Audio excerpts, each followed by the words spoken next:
We all don't know what we're really capable of until we try.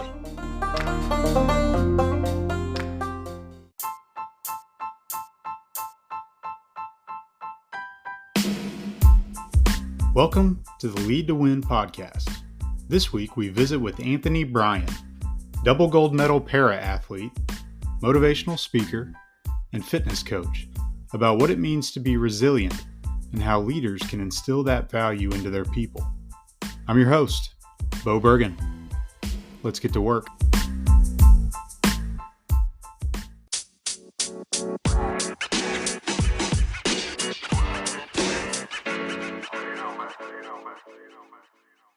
A little bit about our guest today. Anthony Bryan is a poster child for resiliency.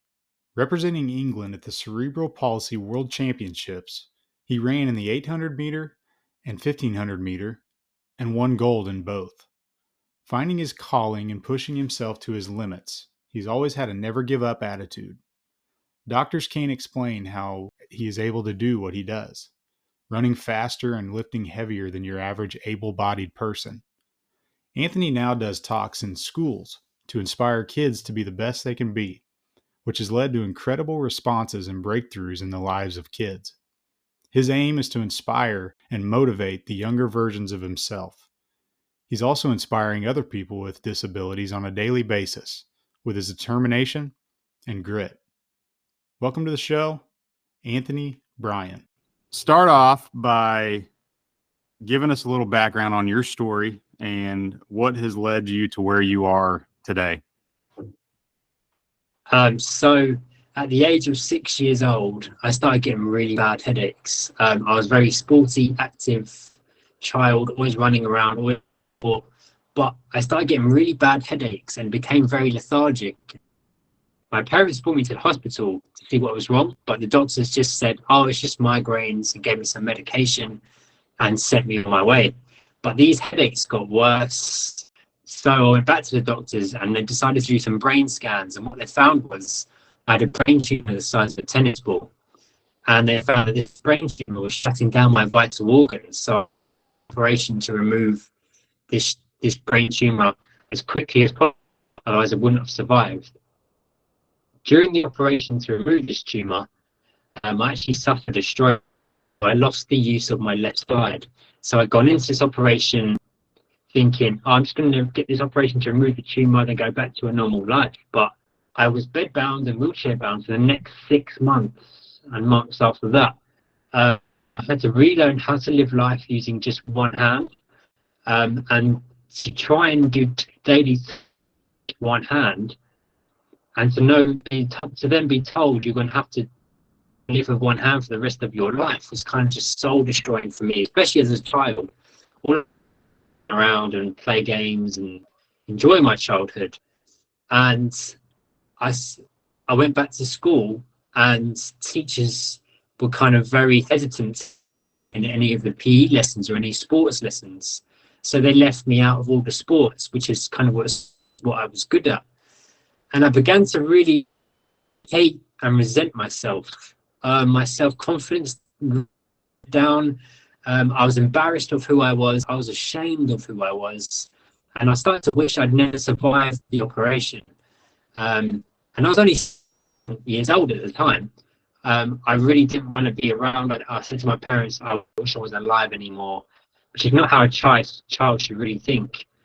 I used to hide my disability a lot because I couldn't use one arm. I used to wear big coats, even in hot weather, to try and hide my disability. I was always hiding away. I sit at the back of the class and try and not be seen. It wasn't until I got into secondary school, but one of the teachers said to me, you're really determined. You've got some real resiliency about you. Have you ever thought about going into the Paralympics? But I've heard of the Paralympics before. And he said, well, why don't you give the Paralympics a go? I was like, what is the Paralympics? The Paralympics is like the Olympics, but for people with disabilities. You'd be really good at it. But because I was so embarrassed of who I was at the time, my reaction was, no way. Why would I want to do a sport that shows off my disability? I was trying to hide it as it was. I was like, no, I definitely don't want to do that. No, thank you. So he said, let me talk to your parents. So he brought my parents in, and he just said to my parents, he's like, get that boy in a running club. He's got some real determination in him, and that's rare for a child. Get him into a running club. So I thought, okay, we'll give that a go. They got me into a running club, and I went to my first ever disability athletics event, and this opened up my eyes. I was at an event where, for the first time, I was competing with other disabled athletes, and it was amazing because for once, we're going out there to do the best they could possibly do. No one was looking around at each other in a funny way, and it was really inspiring. You saw people with one arm or one leg going out running or throwing as fast and as far as they can. And I ended up winning a gold medal in the 100 meters and the 200 meters that year. I was like, this is amazing. I want to do more of this. And because I wanted to achieve more in these events, I wanted to do more track work. I was motivated, ignited a fire inside of me, and I ended up getting at London 2012 Paralympics. I ended up getting to the Paralympic trials. I got to the 100-meter final. So to get to the Paralympics, you have to be in the top 3, and I finished 4th in the trials. So I just finished the Paralympics. But this was a huge achievement for me because this was in front of 5,000 people. And I was like, oh, this is amazing, because for once, there's a big crowd of people cheering you on to achieve. And I was like, I wasn't ashamed of my disability. I was to do the best I could with what I've got. Yeah, I have a disability, but I'm going to go out there and run as fast as I possibly can. And this just ignited that fire inside of me. I want to do more, and I want to do more. So you mentioned your inspiration kind of behind what got you into running and training. Do you attribute that to one specific person, or was that just kind of coming from your own heart, or what's your biggest inspiration? I think it's just wanting to prove people wrong. People look at me and think, oh, poor him, he can't do this or do that.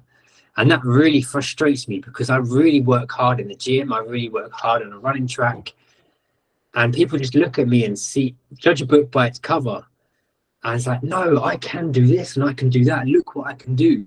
And there was a moment where I was talking to a few guys in the gym, and one guy was like, oh, so what are you doing this weekend, to the other guys? And they were like, oh, I'm running this, I'm running that. And the other guy was like, I'm running this and I'm running that. And so they went to me, so what are you doing this weekend, man? I was like, oh, I'm actually running a 10K. And they all burst out laughing. He goes, oh, that's funny, because we all said we're running before you say you run as well. I was like, no, I actually am. I'm world champion in the 8 and 15, and I run this, that, and the other, and I do. And they went, what, you're being serious? Yeah. It's like, no way. How can you run? And I was like, and this made me think that people don't even know what I do, and because I do all my training like behind closed doors and hidden, and no one sees what I do. So this is why I created my YouTube channel and my Instagram page, and showing my videos of running, showing my videos of weight training. Because as soon as I started showing what I do, people were like, oh my God, how do you do that? That's absolutely crazy. Because if they never see what I actually do, they think, poor him. And that kind of motivates me to kind of prove them wrong, really show them what I can do. What's the definition of resiliency? What do you think that word means to different people? The definition of resilience to me is never give up. Give everything you've got. Try everything you can. Never, even when times get hard, never give up. Yeah, that's good. Do you believe a person is born with resiliency, or can it be taught, or is it a byproduct of one's circumstances? I think resiliency has to be learned and experienced. So going through tough times and getting through those tough times. If you give up before getting through those tough times, you're never going to learn that value of resiliency. You only learn that value of resiliency once you go through those tough times and come out the other side. Yeah. So talk about the mental aspect of, you're on a long run, and what does it take to get through that run, and how have you been able to get over those mental barriers that you have for yourself and achieve your goals, and how do you help others achieve their goals? So if I'm on a run, I mean, even now, even I've been doing running for a long, long time, even now I'm still getting thoughts in my head saying, come on, take it easy now, relax, have a walk, have a breather, stop. You have to not listen to those thoughts, because those thoughts want to keep you in your comfort zone. But your body can do what mind tells it to do. So your body's like a car. If you push the pedal down the car's gonna not the car's not gonna say to you, oh, I want to take it easy today. I can't do this. It will do what you tell it to. So if you tell it to keep going, it will keep going. And one of the biggest inspiring books that I've read was Can't Hurt Me by David Goggins. And he said, when you think you're done and you can't go no further, you're actually 40% done. There's a whole extent more you can tap into, but you got to push through those barriers, those mental barriers of when those voices kick in telling you to stop and you can't do it. Push through those barriers and you'll unlock this whole further 60% of potential that you can tap into. And I listened to that and I was like, let me try this. Now, every time I get to a struggling hard point in my running or my training, I just remember, look, there's more potential in you. You've got to push the tough bit, keep going. And it actually works. It really makes a difference. So my target audience, or my target listener, is a leader, somebody in a leadership role. What advice would you give to people that are in those leadership roles? And what do you think is the most important characteristic of a leader? Whether, and that could come from people that have led you or people that you have led. What's the most important characteristic of an effective leader? So I'd say don't doubt yourself. So like, we kind of think we're not good enough. We're imposter syndromes. But don't doubt yourself. You've worked hard enough to be there. But don't look down on the others around you. You have to inspire and motivate others. Don't put yourself above others. Be on the same level. Treat others on the same level as you. If you treat others with respect, the others will respond with the same respect. For example, with me, if someone above me, like a director or a manager, wanted me to them, but they treated me with respect, I would move a mountain for that person. But if they came in, as in, you need to do this, why are you not, and started dictating to me, then I would not be as motivated to work as hard for them. And I'm going to go back to that book again, the book Can't Hurt Me. There's a chapter in it that's called Be the Only. And that really stood up to me, because he said, if you're in a crowd of people, everyone, when you're in a crowd together, everyone kind of blends in. But if you want to stand out, you have to be the only. If you want to be the leader, you have to be the only. You have to be unique. You have to be different. And the example that he gave was when he was doing an ultra marathon, he was looking around at, I think it's ultra triathlon. He was looking around at the start line and he saw these. He was like, yeah, all these guys train hard. Yeah, they're in pretty good shape, but none of these guys really stand out. And then he looked over to his left, and there was a guy in his wheelchair, just on the edge of the pier, getting ready to dive into the swim. And there he looked to his left and goes, there he is. That guy is the only. All these guys blend in, but that guy is the one guy that stands out. He's done all the same training as everyone else, but he's had to work even harder than everyone else to really rise above and achieve his goals. And when I read that, I was like, that's me all my life. I've been the only. At the school, I was the only disabled kid. In every single running event I do, fitness event I do, when I go to the gym, I'm always the only. I'm the only disabled person in every kind of fitness thing I do. But I've always been hiding away, embarrassed while I was doing it. Now I should embrace what I'm doing. and be unique and show off what I can do. So my other advice would be find out what makes you unique and don't hide away from it. Embrace it and stand out and use it to your advantage. So my disability, instead of being embarrassed of it, use it as my advantage. It's my unique selling point that no one else has. Yeah, others can do their running, they can do their weightlifting, but they can't do it with a disability at the same time, whereas I can. That's awesome. How should a leader, in your opinion, foster an environment of resiliency within the people that they lead or the people that they're around on a daily basis? By including everyone team. If you want to build a team, don't make it individuals. So if you build a team, because several heads and brains are better than just one, and if others feel like they're part of the team working towards a goal, then you can smash through these barriers.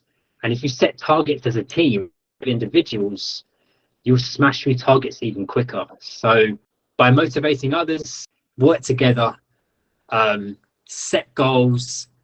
Don't just aim to be average, aim to be the best you can be. What does being a winner mean to you?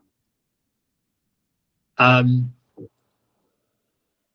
me, it means a lot, because I always thought of myself as an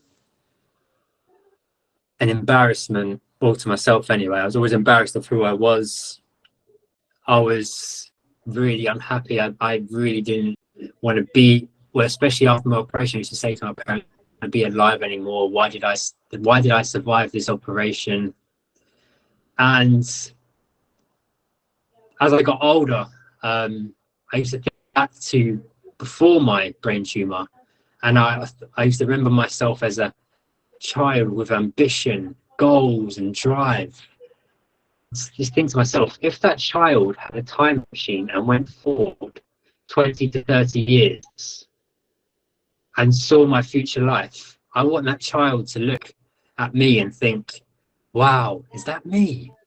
And be proud of who they're going to become in the future, not look at their future and think, oh, is that who I'm going to become?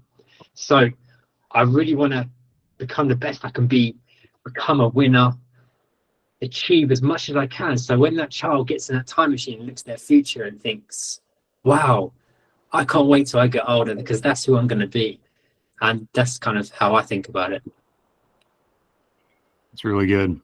So looking forward, what's next for you? I'm interested to hear what you continue to do and what your plans moving forward. What do you hope to accomplish in both the short term and long term?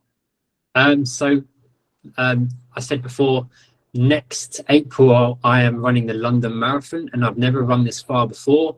This is going to be a big milestone for me, because when obviously after my brain tumor, I was told I'll probably never walk or be very active again. And to go from that to then completing this events in the world, the marathon, that'll be a big achievement for me. In the next 3 weeks, I'm going to be taking on the half marathon, which again is going to be a new distance for me. So it's going to be another milestone ticking off all the way to the London Marathon. I have a YouTube channel, so I'm going to be vlogging all of my runs, all my training leading up to the marathon.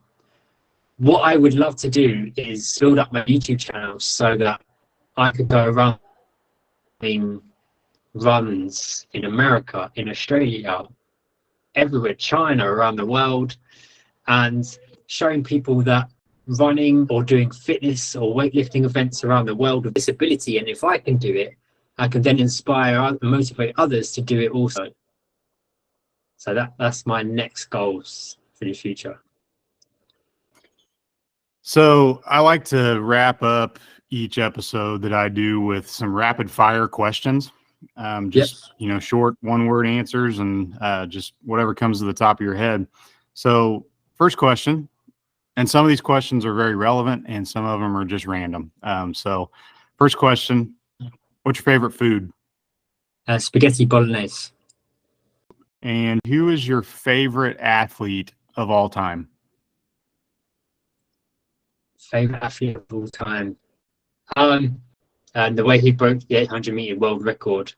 I when he did it as well. That was David Rudisha, Mo Farah, David Goggins is a massive for me. Yep. I've read some David Goggins stuff, and he's incredible.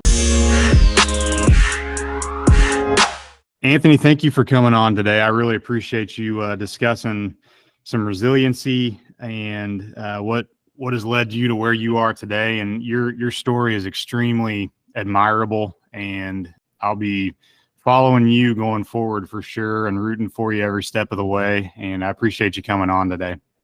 So much for having me. And if anyone wants to follow my journey on YouTube, just search Ant Bryan Fitness. Awesome. Thank you very much for joining, and we wish you good luck in the future. Thank you. See you soon.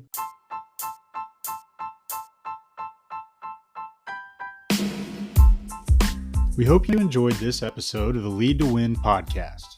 You can find Anthony's social links in the description of this episode if you'd like to connect and keep up with him. Be sure to set your notifications to receive updates on new episodes. The Lead to Win podcast can be found on Spotify, Amazon Music, and Apple Podcasts, and a new episode comes out every Tuesday. I'm your host, Bo Bergen. Until next time, now go do the work.